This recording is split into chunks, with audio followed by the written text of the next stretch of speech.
Praise the lord. ದೇವರ ಪರಿಶುದ್ಧ ನಾಮಕ್ಕೆ ಮಹಿಮೆಯಾಗಲಿ.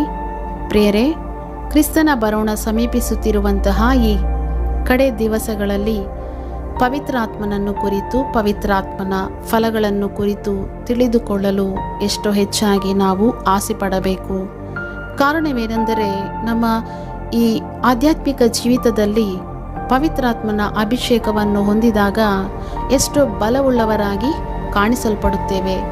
ಶಾರೀರಿಕವಾದ ಬಲ ಅಲ್ಲ, ಆಧ್ಯಾತ್ಮಿಕ ಜೀವಿತದಲ್ಲಿ ಸಮಸ್ಯೆಗಳನ್ನು, ಸೋಲುಗಳನ್ನು ಜಯಿಸಲು, ರೋಗಗಳನ್ನು ಜಯಿಸಲು, ನಿಂದೆ ಅವಮಾನಗಳನ್ನು ಜಯಿಸಲು, ಕಷ್ಟಗಳಲ್ಲಿ ನಾವು ಧೈರ್ಯದಿಂದ ನಿಂತುಕೊಳ್ಳಲು ಪವಿತ್ರಾತ್ಮನ ಅಭಿಷೇಕ ಎಷ್ಟೋ ಹೆಚ್ಚಾಗಿ ನಮಗೆ ಸಹಾಯ ಮಾಡುತ್ತದೆ. ಪವಿತ್ರಾತ್ಮನ ಅಭಿಷೇಕದಲ್ಲಿರುವಂತಹ ಅನೇಕ ರಹಸ್ಯಗಳನ್ನು ಎಷ್ಟೋ ಜನರು ತಿಳಿದುಕೊಳ್ಳದೆ ಆಧ್ಯಾತ್ಮಿಕ ಜೀವಿತದಲ್ಲಿ ಸೋಲುಗಳನ್ನು ಅನುಭವಿಸುತ್ತಾ ಇದ್ದಾರೆ. ಆದರೆ ದೇವರು ನಮ್ಮನ್ನು ಪ್ರೀತಿಸಿ, ಎಷ್ಟೋ ಹೆಚ್ಚಾಗಿ ಪ್ರೀತಿಸಿದ ದೇವರಾಗಿ ಪವಿತ್ರಾತ್ಮನ ಅಭಿಷೇಕವನ್ನು ಕೊಟ್ಟಿದ್ದಾರೆ.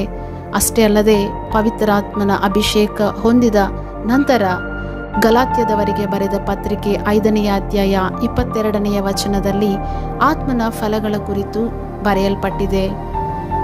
ಪ್ರೀತಿ ಎಂಬುವಂಥ ಈ ಫಲ ನಮ್ಮ ಜೀವಿತಗಳಲ್ಲಿ ಇದೆಯೋ ಎಂಬುದಾಗಿ ಪರೀಕ್ಷಿಸಿಕೊಳ್ಳೋಣವೇ? ಪ್ರೀತಿ ಎಂಬುದು ಇಲ್ಲದೇ ಇದ್ದಾಗ ದ್ವೇಷ ಉಂಟಾಗುತ್ತದೆ.